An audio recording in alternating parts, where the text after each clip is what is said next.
in Pakistan it's very common. Kids are really, focused on school and studies and competition and exams and everything. Parents really just focus on, like, you need to do very well in studies, do your prayers, recite the Quran, those kind of things. Now a lot of focus is on other parts of your life. The core level of how to live your life or transforming you from the inside is not there, which made me a little less connected with God on the heart level, and the way I was able to connect with Him as a kid with like childlike innocence, that was shifting away. So I'm talking about sixth grade, or maybe after my grandpa passed away in 2002. And by the time I was in 10th grade, so basically sophomore year in high school here, I think I was really far away. It was actually kind of obvious, like I was too focused on my studies. There are like some very important exams over there. It's common in Pakistan and India and I think in other Asian countries that you have this countrywide exam. Those exams are really important. They decide where you will go, what kind of subjects you can take.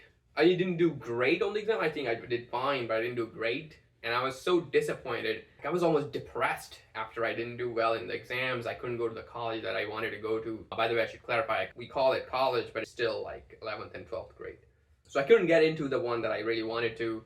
Actually, couldn't get in because I think almost by a 0.05% of a difference because of that. And that basically was very depressing for me. I went to a doctor's place and there was this poster that was in that doctor's place. What it read was that people here treat Quran as a magic book. You read each word and you get some good deeds that will be counted towards your final judgment day. They think they will recite these particular verses from the Quran and something good will happen in their life. They think that someone is sick, that they need to recite these verses and they will get better. They think they need to go to the exam, they will recite these verses and they will just somehow do great in the exam. This is something I did even myself. In 10th grade, I used to do this. I was told specific verses, Arabic verses, that I didn't know what they meant. And I would go, I was told to pray this particular verses when I enter the exam room. These particular verses I should read when I get the exam book, the booklet. These particular verses I should read them and then blow on the entire booklet before I start writing on it. And when I'm done with the booklet, then I should still recite a specific set of verses and then, blow on the whole thing. So somehow it will, affect the examiner. And it's funny that I'm talking about it now and how weird it sounds. But that's how it was, This was a magic book. Anything you wanted to get done, you would just recite a particular verse of the Quran and then you expect it to just fix all your problems. Make you be a good person. Get you enough good deeds that you will go to heaven by just reciting. And it said, we have made it in such a magic book that we have completely gone away from this. We just don't even know what it says. The reality, what makes Quran the good or the amazing book is actually what it says, the things that it talks about, the things on how to live your life and how to connect with God. And that was really, that resonated with me, that particular poster. So I started college or 11th grade. I had a mentor. He was my physics teacher. I'll call him Mr. Sufyan. So he actually had a pretty big influence on my life at that time. And one time I was talking to him and I was just telling him like about my whole story that, I couldn't get into the college that I wanted to go to and I was not happy where I was right now. Basically, I couldn't see where my life was going at that time. I mean, I was still very young, but I was kind of not very happy with that. And he was just asking me, why do you want to get better grades? Of course, what I wanted to do was to become the highest graded person in the entire Pakistan. He was like, why do you want that?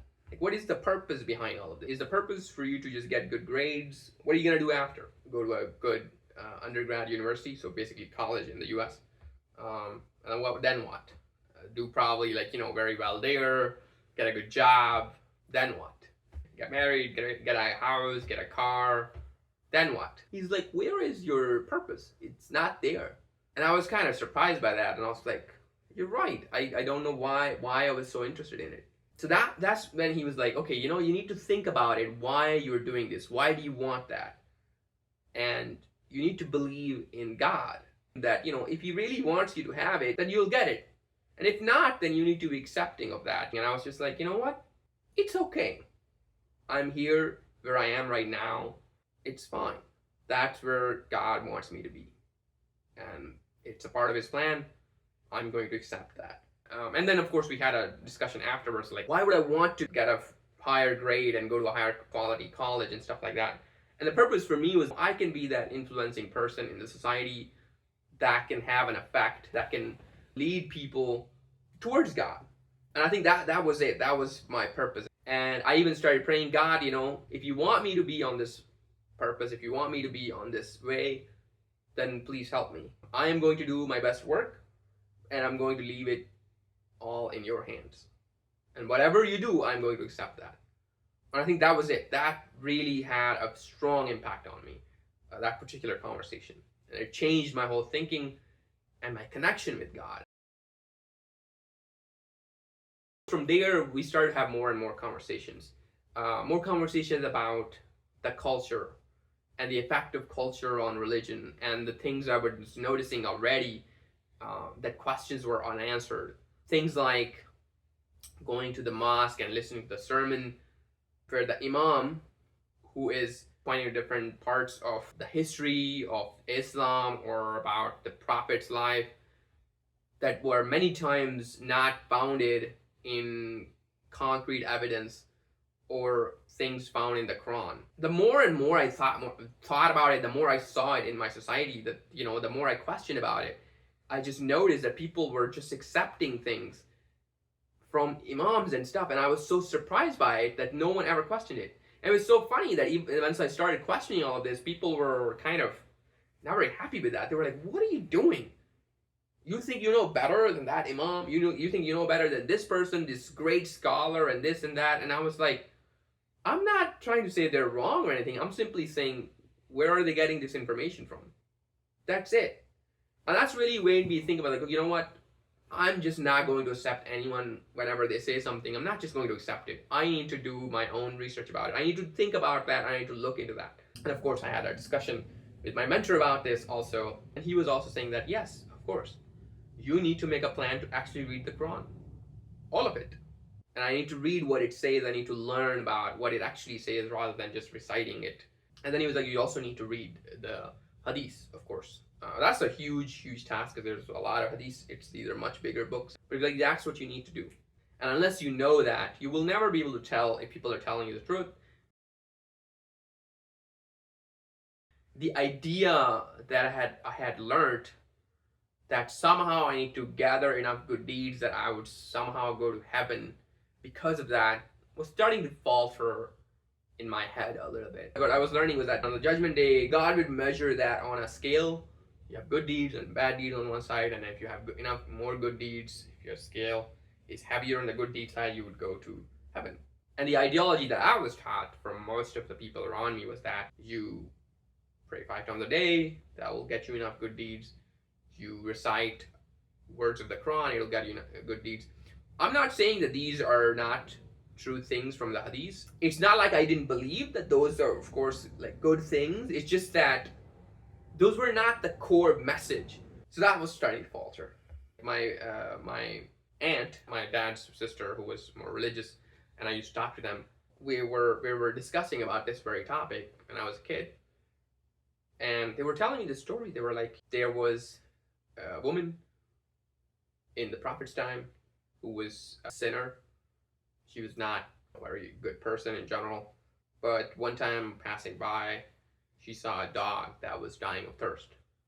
There was a well close by, but there was no bucket or something to get the water from. So what she did, she took her scarf and then basically put it down in the well and then soak it into water and then basically gave the water to the dog and saved the dog's life.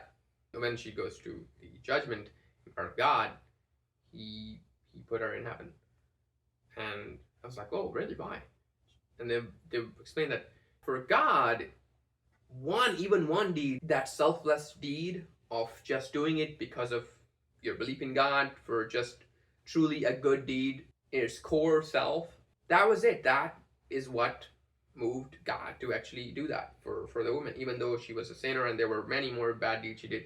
And they basically what they were telling was that God can still put people into heaven, basing it not he won't just do it, this very clear equal good and bad deeds, because you don't know which of your good deeds are gonna be seen as heavier or lighter in front of God.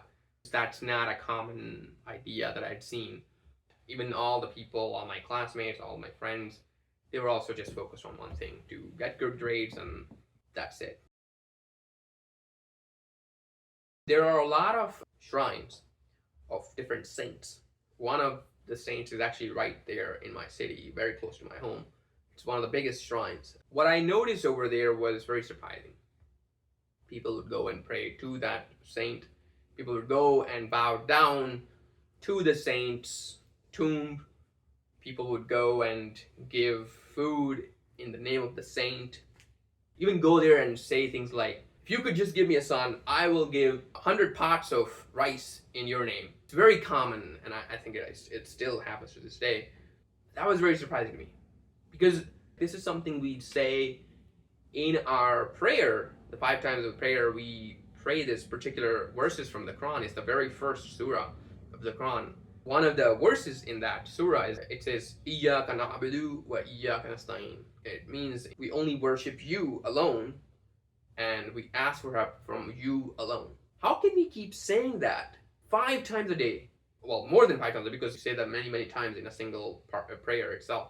So you're saying this like 30, 40, 50 times a day, that we only worship you, we only ask for help from you, and then going to these saints, praying to the saint, to his, to their tomb and everything. I was like, how is that possible? Maybe they don't know, maybe they don't ever think about what they're saying in their prayer. That was very surprising to me.